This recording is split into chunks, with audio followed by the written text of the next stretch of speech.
Hello class 10th, welcome back to our channel science for 10th। कैसे हो आप सभी? तो चलिए जल्दी से आगे कंटिन्यू करते हैं हमारा जो चैप्टर हमने शुरू किया था, मेटल्स एंड नॉन मेटल्स।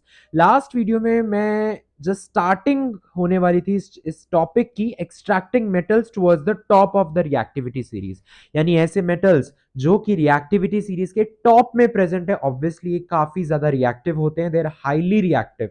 इनको कैसे इनकी ओर्स से एक्सट्रैक्ट किया जाता है उसका प्रोसेस हम शुरू ही करने वाले थे। मैं आपको थोड़ा सा बताया था, उसके बाद कुछ इश्यूज की वजह से, कुछ डिस्टर्बेंसेस की वजह से आई हैड टू स्टॉप। लेकिन अब हम कंटिन्यू करते हैं इस वीडियो में। लेकिन उससे पहले आपने अगर अभी तक चैनल को सब्सक्राइब नहीं किया, जल्दी से कर दे बच्चों। And do not forget to like share. Okay, तो लेट्स स्टार्ट। तो पहला क्वेश्चन जो हमारे दिमाग में आना चाहिए वो ये है कि जो कार्बन है, यानी हम अभी ऊपर तक देख रहे थे, जैसे जो मेटल्स हैं जो मीडियम रिएक्टिविटी वाले भी हैं, उनमें उनमें कार्बन का इस्तेमाल किया जाता है एज ए रिड्यूसिंग एजेंट, ताकि हम ऑक्साइड से मेटल निकाल सके, राइट।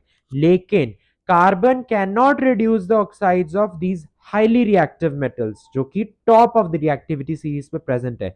फॉर एग्जांपल हो गया सोडियम, मैग्नीशियम, कैल्शियम, एल्यूमिनियम, ये सारे हाईली रिएक्टिव हैं। इनके ऑक्साइड्स से इनको निकाल पाना carbon as a reducing agent की मदद से नहीं हो पाता। यानी कार्बन इन मेटल्स को इनके ऑक्साइड ओर से नहीं निकाल पाता। तो अब इनको निकालना तो हमें पड़ेगा। तो कौन सा प्रोसेस है? The process is electrolysis. Electrolysis is the process by which जो ये हाईली रिएक्टिव मेटल्स हैं इनको इनकी ऑक्साइड ओर में से एक्सट्रैक्ट किया जा सकता है। और प्रोसेस का नाम क्या है? इलेक्ट्रोलिसिस। इलेक्ट्रोलिसिस से ही हमें समझ में आ रहा है कि इलेक्ट्रिसिटी का कहीं ना कहीं इस्तेमाल है। और आपने इलेक्ट्रोलिसिस ऑफ ब्राइन भी पढ़ा हुआ है चैप्टर नंबर 2 में, तो अभी तक आपको पता होना चाहिए पासिंग ऑफ इलेक्ट्रिसिटी।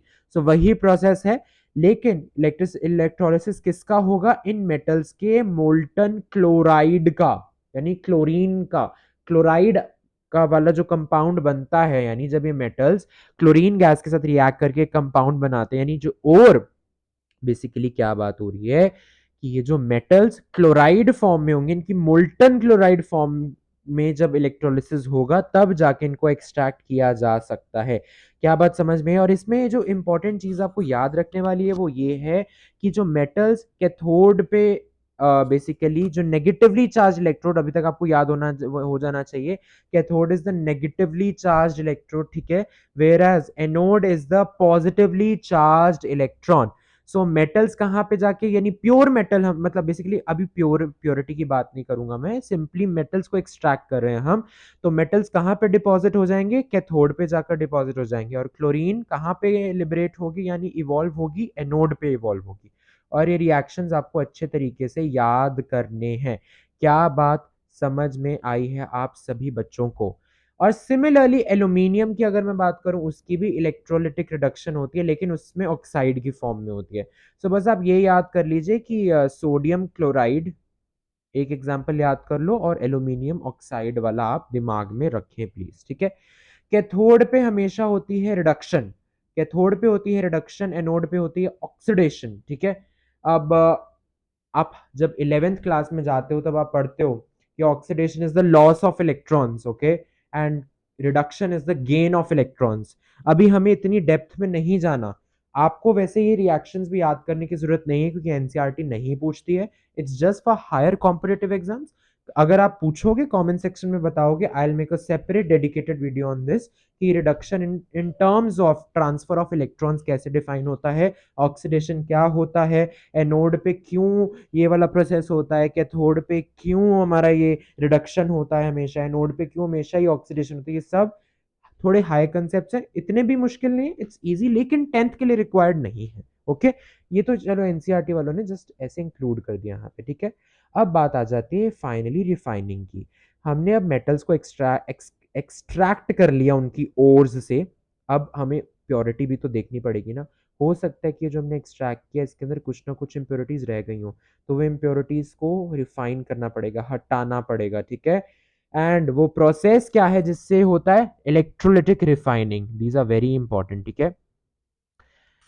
चाहे वो मेटल्स हो लो, मतलब जो सबसे नीचे प्रेजेंट है रिएक्टिविटी सीरीज के, they are placed at the low level, या वो मीडियम रिएक्टिविटी के हो या हाई रिएक्टिविटी के। फाइनली अब तक हमने क्या सीखा, अब तक हमने मेटल्स को एक्सट्रैक्ट कर लिया है, जितने भी, चाहे वो लो वाले हो, मीडियम वाले हो, हाई वाले हो, अब हमने एक्सट्रैक्ट कर लिया। अब इन सबका प्योरिफिकेशन वाला पार्ट एक कॉमन प्रोसेस है, दैट इज इलेक्ट्रोलिटिक रिफाइनिंग। अब इस इलेक्ट्रोलिटिक रिफाइनिंग वाले प्रोसेस में क्या होता है बच्चों, ध्यान से पढ़ो क्योंकि ये बहुत इंपॉर्टेंट चीज है। इसके अंदर इलेक्ट्रोलाइट क्या लिया जाता है, एसिडिफाइड कॉपर सल्फेट। क्या बात समझ में आई? बेसिकली आप जनरलाइज्ड फॉर्म में अगर आप बोलो तो आप ऐसे बोल सकते हो, इलेक्ट्रोलाइट यानी ये जो सोल्यूशन जिसके अंदर ये दो इलेक्ट्रोड्स को डिप किया हुआ है, it is taken as the solution of the metal salt, जिसको प्योरीफाई करना चाह रहे हो आप, ठीक है। अब जो इम्प्योर मेटल है, यानी जो अभी अभी जस्ट आपने फ्रेशली एक्सट्रैक्ट किया है, वो अभी भी हो सकता है उसमें इम्प्योरिटीज हो, तो ये जो इम्प्योर मेटल है, ये आप एनोड वाली जगह पे इसको टांगोगे, ठीक है। एनोड मतलब पॉजिटिवली चार्ज इलेक्ट्रोड की फॉर्म में इसको इसका इलेक्ट्रोड बना के रखोगे। और एक और थिन स्ट्रिप लेंगे हम कैथोड वाली जगह पे, और वहां पे क्या होगा, हमेशा प्योर मेटल होगा। हम अलग से प्योर मेटल वहां पे लगाएंगे। कहां पे लगाएंगे? कैथोड वाली जगह पे हम प्योर मेटल वाली स्ट्रिप लगाएंगे, एनोड वाली जगह पे हम इम्प्योर मेटल वाली स्ट्रिप लगाएंगे।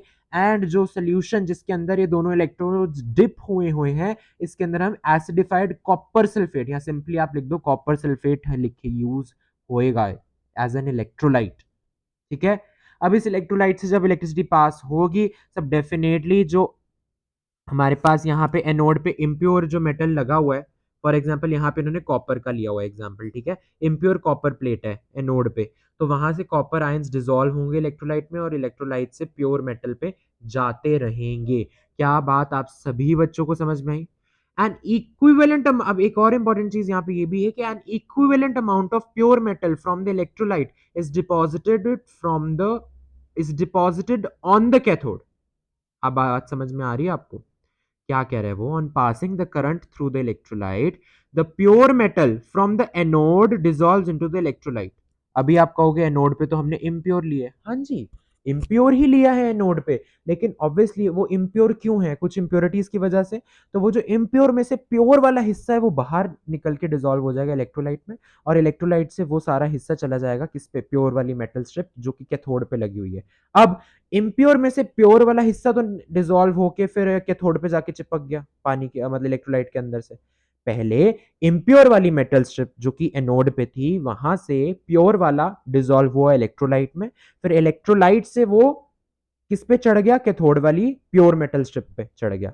अब जो एनोड पे प्योर तो सारा हट गया, एनोड से प्योर हमने सारा डिसॉल्व करवा के वहां पे चढ़ा दिया कैथोड पे, तो अब एनोड पे बचा क्या? कुछ भी नहीं बचा, इम्प्योरिटीज बची, वो नीचे गिर जाएंगी। So the soluble impurities go into the solution, whereas the insoluble impurities settle down at the bottom of the anode। अब ध्यान से सुनो इस पे, जो इम्प्योरिटीज है वो दो तरह की हैं, सॉल्युबल, इनसॉल्युबल। सॉल्युबल मतलब जो डिसॉल्व हो सकती है पानी के अंदर, इनसॉल्युबल मतलब जो नहीं होती डिसॉल्व। सो ऑब्वियसली जो सॉल्युबल होगी तो वो इलेक्ट्रोलाइट के अंदर मिल जाएगी इम्प्योरिटीज।